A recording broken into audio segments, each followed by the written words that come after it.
Good evening. Welcome to the news on RupEng-News. A very good evening to you. I'm Chamingi Samarasekara. I'm Manoj Hettiarachi. Buddharashmi Vesak Zone, located in close proximity to temple trees and Hunupitiya Gangarama Temple in Colombo, was open for the public. It is organized by the Presidential Secretariat and Hunupitiya Gangarama Temple. President Mahinda Rajapaksa declared open the Buddharashmi Vesak Zone in Colombo yesterday. Chief priest of the Gangarama Temple, the Venerable Galabudanyani Sarathera, delivering sermon, noted that the country is undergoing a rapid development under the president following the freeing of the island nation from terrorism. The members of the Mahasangha, headed by the Venerable Professor Bellanvila Vimalaratana, the Venerable Akurati Ananda, and the Venerable Kirinde Asajitheras, and several people's representatives were present.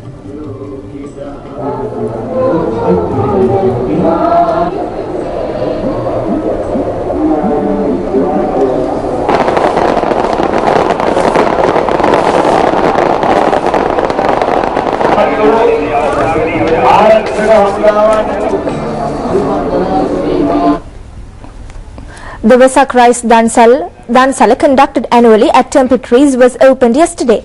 Thousands of people who visited Colombo to see Vesak decorations partook meals at the Dansala.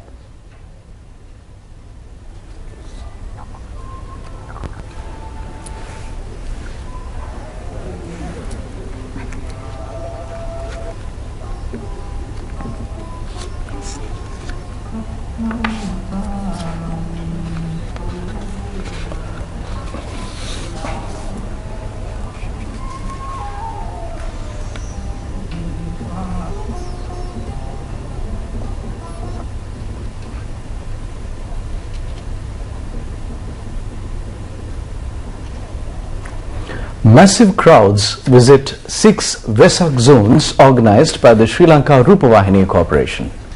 Defence Secretary Gotabaya Rajapaksa yesterday declared open the Puja Vesak zone organized by the Devula Mount Lavinia Municipal Council for the 6th time in succession. 5 pandals, Vesak lanterns and a 70-foot replica of the Sri Pada were the highlights of the Vesak zone.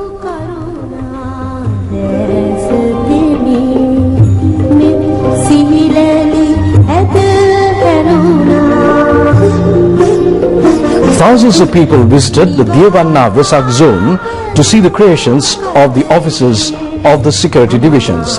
It is being organized by the Ministries of Defence and Urban Development on the directions of the Venerable L.A. Gunavanshathera.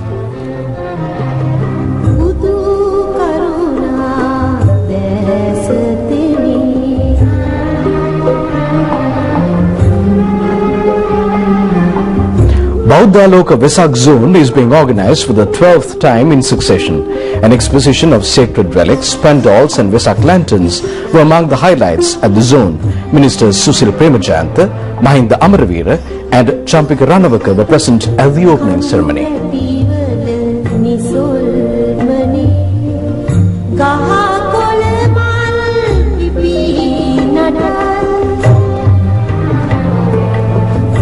Prime Minister D.M. Jayaratne opened the Gampala Vesak zone yesterday. 6 pandals and around 100 lanterns are being exhibited at the zone, which will be concluded on the 28th.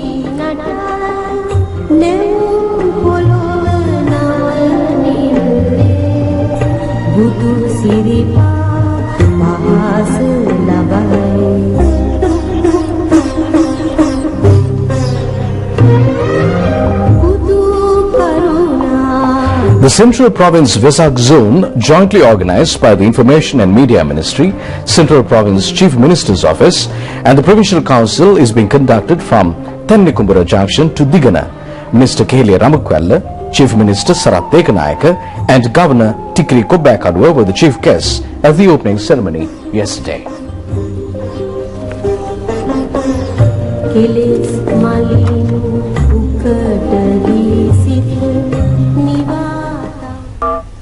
Colors of Vesak decorations light up the country. Colorful Vesak lanterns and decorations were lighting up the night in sky in Colombo and suburban areas. 12 pandals are being displayed in Colombo suburbs. Several Bhakti recitals and dansalas have also been organized. The Grand Pass Pandal is being displayed for the 61st time in succession.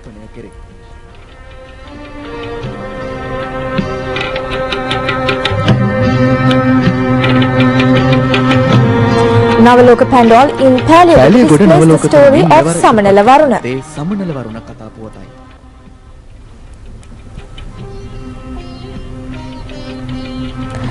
Kiribagguda Pandal depicts Kosala Mallika's story.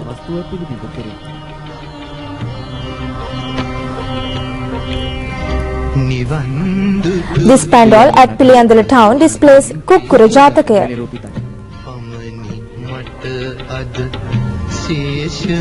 This pandal was erected by Panadura United Market Buddhist Society.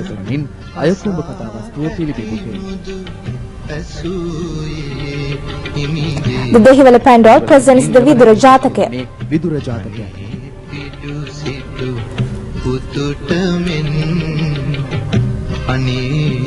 The Ratmalana giant lantern depicting the Patachara story is being exhibited at Angulana Junction for the 42nd time in succession.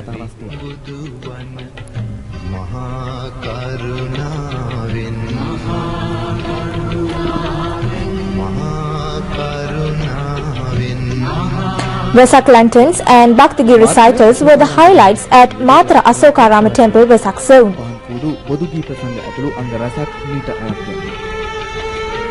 The giant Vesak lantern was a creation of the members of Nilpanagoda Buddha Dhamma United Society. Tangol Vesak Zone is being conducted on a grand scale. It is organized by the Ruhunu Karale Association.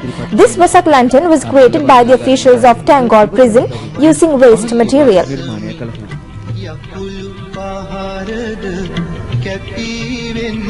Pandals, Vesak lanterns and Bhaktagiri recitals were the highlights at the Panadura Vesak Zone.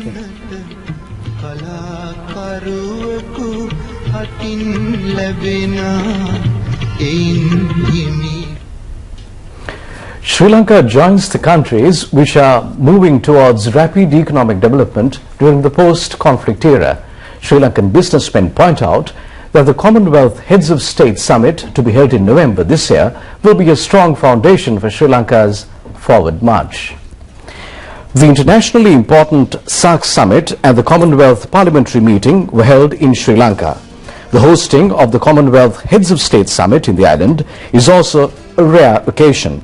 It will help to depict the true peaceful situation in the country and its rapid development to the whole world. The government provides all facilities for the summit. Measures are being taken to develop the city of Colombo as a trade hub in the region. Several leading businessmen said that the Commonwealth Summit will also help to improve Sri Lanka's image at international level. Visiting to a country, everyone is watching it, following it. They will want to look up to that country. So 54 nations are coming. They're going to gather together in Sri Lanka in November 2013 after long years. People have been waiting for Ceylon to be a very peaceful place. Now it's a peaceful place. They want to come back. They want to invest. They want to feel the real meaning of peace in Sri Lanka, and then the investors want to come and join hand with the possible investors in Colombo as well. So therefore, this opportunity won't come that easily. It is our responsibility to make use of it. So what is important here is that this kind of event will actually create a positive perception for Sri Lanka. So the perception and the image is crucial and fundamental for any business to be successful. So not only it is for tourism, but it's for exports, for tourism, and then also for people in the country as well as the foreign policy. All those 4 or 5 factors of the country that will have a direct impact, and as a result the businesses which are conducted under these 5 or 6 headings will be able to benefit from this great summit. Suspected Maoist rebels killed at least 23 people when they ambushed a convoy carrying regional leaders from India's ruling Congress party in dense forest at Chhattisgarh in central India. This was one of the deadliest such attacks in recent years. It has been revealed that an Indian Congress party leader was among the deaths. A group of Congress party supporters sustained injuries in the attack in Raipur town. 1/3 of the 600 districts in India was under the threat of Maoist rebels. The rebels felled trees to block the 20-car convoy and then detonated a landmine and raked the vehicles with gunfire. Former Housing Minister of the state, Mahendra Kumar, also died in the attack.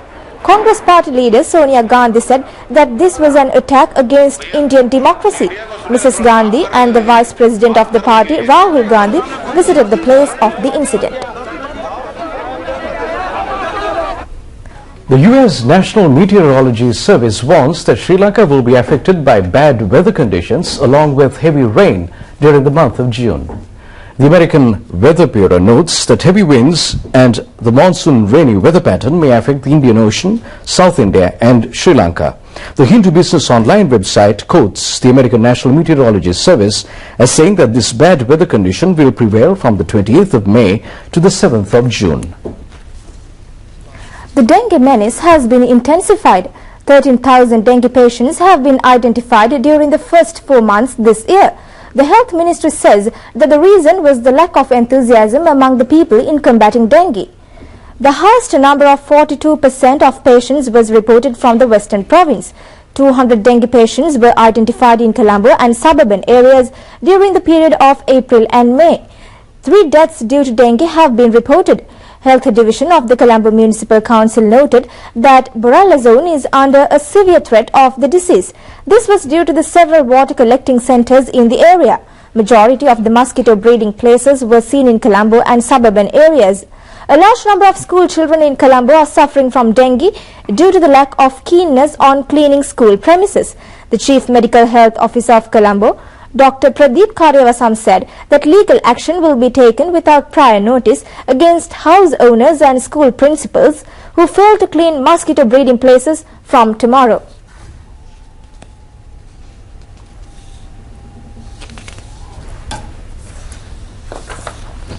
The Criminal Investigation Department begins investigations into the self-immolation of the Venerable Bowatte Indraratana Thera. The Venerable Thera set himself ablaze near the Queen's Hotel in Kandy recently in an act of self-immolation to protest against the cattle slaughter. The Venerable Indraratana Thera, who sustained critical burn injuries, passed away last night at the Colombo National Hospital. In a letter, this Buddhist monk stated that he will commit suicide protesting against the cattle slaughter and conversion of Buddhists to other religions. The Venerable Bowatte Indraratana Thera, who was engaged in politics of Jati Kehela Urume, was elected as a member of the Palmadula Pradesha Sabha in 2011. Later, he lost his post of Pradesha Sabha member.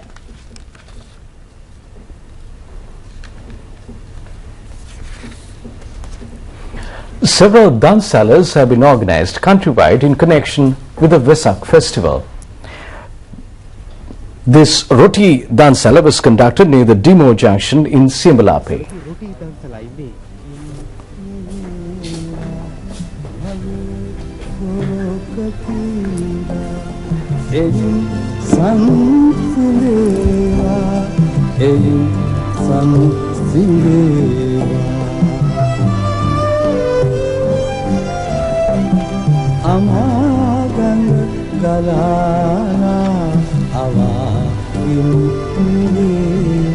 Another dansala was held at the Mati Ambalama Junction in Atulkote.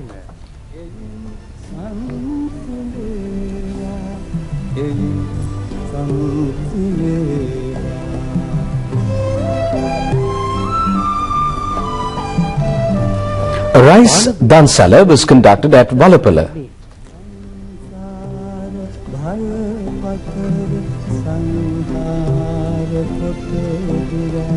A rice dansala was served at Madanwala Rajamahavihare in Hanguranketa.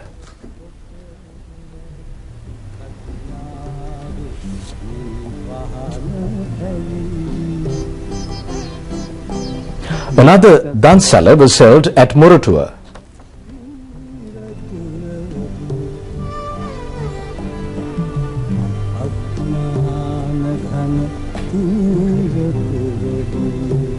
A large number of people were seen at the Paliagoda Dansala.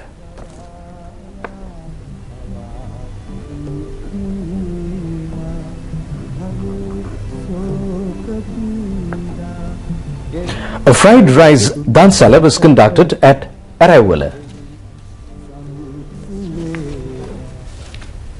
The funeral of the veteran politician, the late Dayati Pascual, took place at Matugana Public Stadium yesterday.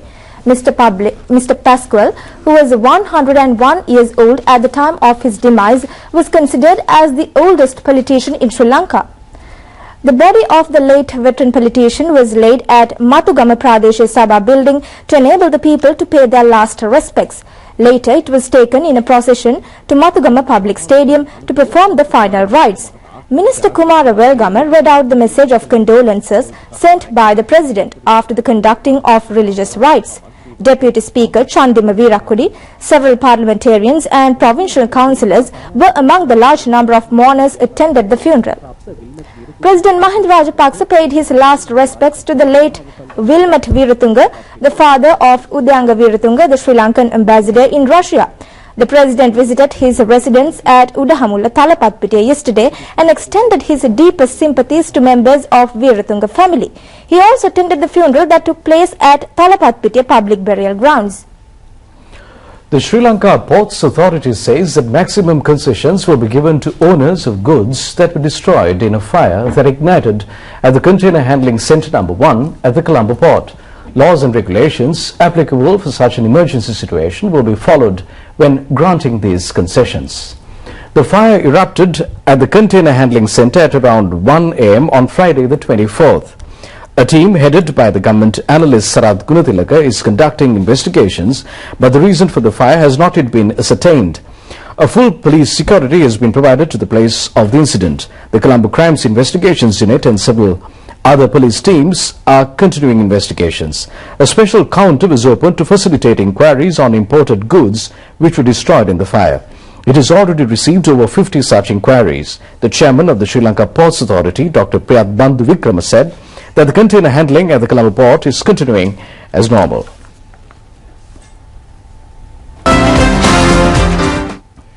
A very good evening to you. I'm Sharifa Tahir with the latest on sports. Mercantile Services joint team beat Sri Lanka media personnel team by 20 runs in a friendly cricket match played at Mercantile Services grounds. Mercantile Services team won the toss and decided to bat first. They scored 114 runs with a loss of 8 wickets in 20 overs. Roshan Iddamalgoda top scored with 25. Jay Shabdeen made 19. Dinesh Mantri took 4 wickets. Media personnel team scored 94 runs for the loss of 9 wickets in 20 overs. Manoj Ridhimaliadar scored 24 and Darshana Panangala made 11. Shabdeen and Mahesh Alvis took 2 wickets each. Media personnel team lost by 20 runs. And in the meantime, Chennai Super Kings and Mumbai Indians are playing in the finals of Indian Premier League T20 cricket tournament. 5 Indian Premier League cricket tournaments have been conducted so far. Chennai Super Kings has won the championship twice and became runners-up in 2 tournaments. Mumbai Indians is yet to become champions. They were the runners-up in 2010. Chennai Super Kings is leading in the bonus points table in the 2013 tournament. That ends the sports news. With sports news, we conclude our night's news bulletin. Together with Shamindi and Sharifa, wish you a very pleasant night. Good night.